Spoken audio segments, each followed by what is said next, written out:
कपड़े धोने वाली बहू। शादी के पहले से ही विभा को कपड़े धोने का बड़ा शौक था। कभी नल के नीचे तो कभी तालाब के पास। अरे मेरी नीली वाली लुंगी नहीं दिख रही है। विभा की अम्मा, कहाँ रखी है लुंगी? अरे वो तो विभा ने परसों ही धोकर रखी थी आपकी अलमारी में, देखो वहीं होगी। वो ना मैंने आज धो दी, मुझे लगा कि गंदी हो गई होगी। अरे कैसे गंदी हो गई थी? उसे तो मैंने पहना भी नहीं। हे भगवान, इस लड़की के कपड़े धोने की आदत से परेशान हो गया हूँ मैं। जितना तो घर में राशन नहीं आता, उससे कहीं ज्यादा डिटर्जेंट पाउडर का खर्चा है। इसकी शादी करवा दो, शादी जाए अपने घर में ही करे काम, फिर चाहे घर के कपड़े धोने हो या पूरे गांव के। हाँ ठीक बोल रही हूँ, देखता हूँ मैं कोई लड़का। वो दिन भी आ जाता है जब विभा को देखने लड़के वाले आ जाते हैं। लड़की मुझे अच्छी लगी। होने वाली सास कहती है, बेटी अगर कुछ पूछना है तो पूछ लो। वैसे तो हमारी लड़की बहुत ही शर्मीली है, जो बोल दो वो मान लेती है, इसे क्या पूछना होगा। अरे कैसी बात कर रही हो माँ, मुझे इन लोगों के घर रहना है, सवाल तो कई है। हाँ हाँ बेटा, पूछ लो ना, क्या पूछना है। आप लोगों के घर कपड़े कौन धोता है? सास का मुंह बन जाता है। देखो, अगर तुम ये कहना चाहती हो कि तुम्हें कपड़े धोने नहीं आते तो सुन लो, कपड़े मैं ही धोती हूँ, लेकिन तुम्हारे आ जाने के बाद मैं रुमाल तक नहीं धोऊंगी। अरे चुप रहना भाग्यवान, बहू बेचारी घर आई नहीं, उसे डराना शुरू कर दिया। वो क्या है ना बिटिया, अभी तक तो ये कल्लू की माँ ही धोती थी, लेकिन अब तुम्हारे पापा तो दहेज में वॉशिंग मशीन देंगे ही। तभी विभा की माँ बोल पड़ती है, सवाल भी पूछा तो क्या। वैसे भाई साहब, मशीन की तो फिर भी कपड़े धोने की कैपेसिटी होती है। मतलब जो बिटिया दे रहे हैं ना विभा, इसे कपड़े धोने का बहुत शौक है। ये आप लोगों के क्या, आस पड़ोस गांव मोहल्ले सबके कपड़े धो दे और उफ तक ना करे।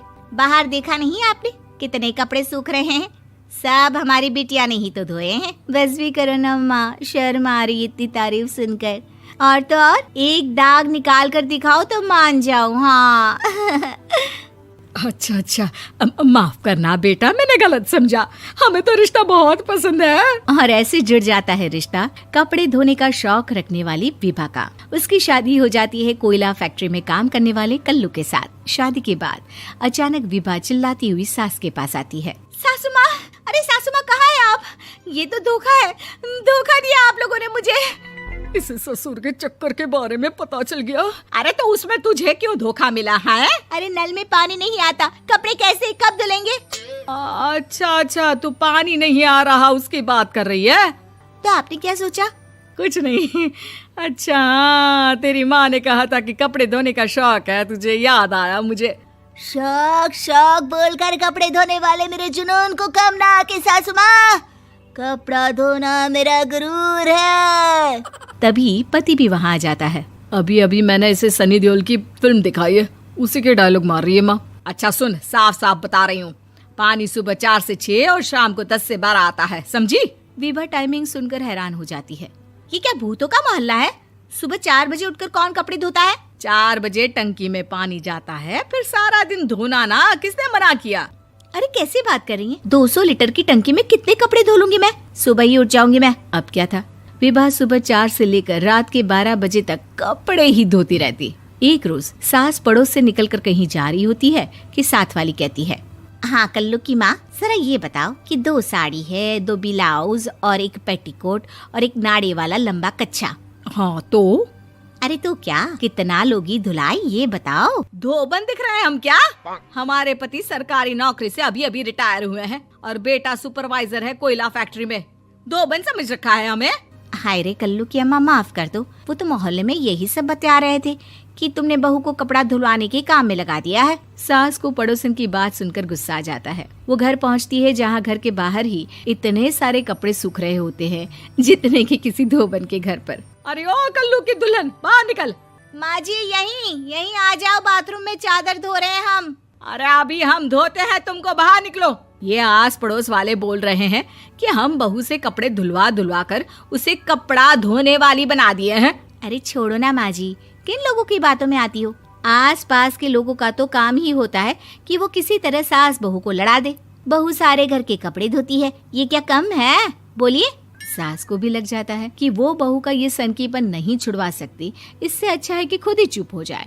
एक रोज सास और बहू मंदिर जाते हैं, जहाँ सास की साड़ी वहाँ खड़ी भीख मांगने वाली से मिलती है। माँ जी क्या बात है, आपकी साड़ी उस भिखारन से कितनी मिल रही है ना? हाँ हाँ देखो तो, दोनों की साड़ी मिल रही है। क्या बात है कल्लू की अम्मा, तुम खुद को तो अफसर की बीवी बताती हो और ऐसी सिंपल सी प्लेन साड़ी पहनकर घूमती हो। सिंपल और प्लेन नहीं है ये साड़ी। तो क्या सोने के धागे से फूल बने हैं? कुछ भी सासू माँ, कुछ भी। हाँ बने थे इस साड़ी में सोने के धागे से फूल। मेरे पति लेकर आए थे मद्रास से स्पेशली मेरे लिए 10,000 की। ताहे भाई साहब इस भिखारन के लिए भी सेम टू सेम साड़ी लेकर आए होंगे 10,000 की। सास उस वक्त तो कुछ नहीं कहती, लेकिन बहू के साथ घर आती है और अलमारी से एल्बम निकाल कर लाती है। ये साड़ी देख रही है, ये वही साड़ी है जिसे मैंने अभी पहना था। इस साड़ी में ये जो चमकदार फूल दिख रहे हैं ना, ये सोने के धागों से काटे गए हैं। लेकिन तू लोकल वॉशिंग मशीन ब्रश से घिस घिस कर सारे फूलों को निकाल कर साड़ी प्लेन कर दी। मुझे माफ कर दीजिए सासू माँ। और तो और, जब मैंने तुझे तेरी गलती के लिए कुछ नहीं कहा, लेकिन तूने तो सबके सामने मेरा मजाक ही बना दिया। क्यों? बहू को समझ में आ जाता है कि अब से उसका कपड़े धोना बंद।